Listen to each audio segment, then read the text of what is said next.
முதல் பிறவி இரண்யாக்ஷன் மற்றும் இரண்யகசிபு என்ற அசுர சகோதரர்களாக பிறந்தனர்.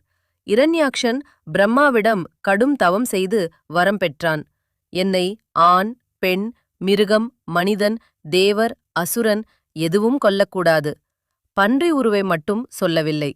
பெரும் பலம் பெற்ற அவன் தேவர்களை தோற்கடித்தான், உலகை அச்சுறுத்தினான். இறுதியில் பூமாதேவியை பூதேவி பிருத்வி பிடித்து காரண சமுத்திரத்தின் பாதாள கடலாழத்தில் மறைத்து வைத்தான். உலகம் இருள் மூடியது. தாவரங்கள், உயிர்கள் அழியத் தொடங்கின. தேவர்கள் பிரம்மா திகைத்துப் போனார்கள். எல்லோரும் ஆலிலையில் துயில் கொண்டிருந்த திருமாலிடம் சென்று முறையிட்டனர்.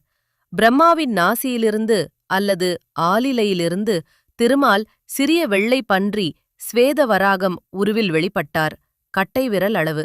எல்லோரும் பார்த்து கொண்டிருக்க அது வளர்ந்து மலைகளைப் போல் உயரமான 1000 யானைகளின் பலம் கொண்ட பிரம்மாண்ட உருவமானது.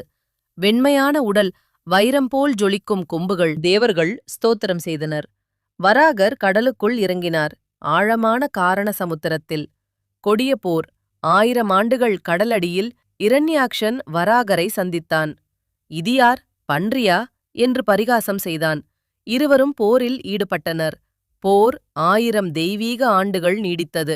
இரண்யாக்ஷன் முதலில் வராகரின் கடையை பறித்து எறிந்தான். வராகர் கோபமடைந்து சுதர்சன சக்கரத்தை வரவழைத்தார். ஆனால் அசுரன் அதை தடுத்தான். மாய லீலைகளால் அசுரகணங்கள் தோன்றின. இறுதியில் வராகர் தன் பிரம்மாண்ட கொம்புகளால் இரண்யாக்ஷனை தூக்கி எறிந்து குத்தி வதம் செய்தார். அசுரனின் ரத்தம் கடலை சிவப்பாக்கியது. ஜயன் முதல் பிறவியில் முடிந்தான். வராகர் தன் கொம்புகளால் அல்லது தந்தங்களால், மூக்கால் பூமாதேவியை தூக்கினார். பூமாதேவி சிறிய பெண்ணாகவோ அல்லது பசு போலவோ காட்சியளித்தாள். பூமியை கடலிலிருந்து மேலே தூக்கி சரியான இடத்தில், பிரபஞ்ச நடுவில், சூரிய குடும்பத்தில் நிலைநாட்டினார். உலகம் மீண்டும் ஒளி பெற்றது.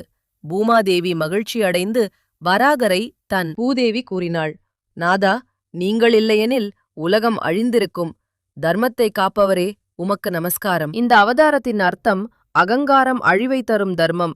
தாழ்ந்தாலும் இறைவன் காப்பார். இறைவன் எந்த வடிவிலும் அவதரிக்க முடியும். உலகத்தை பாதுகாப்பது தெய்வீக கடமை.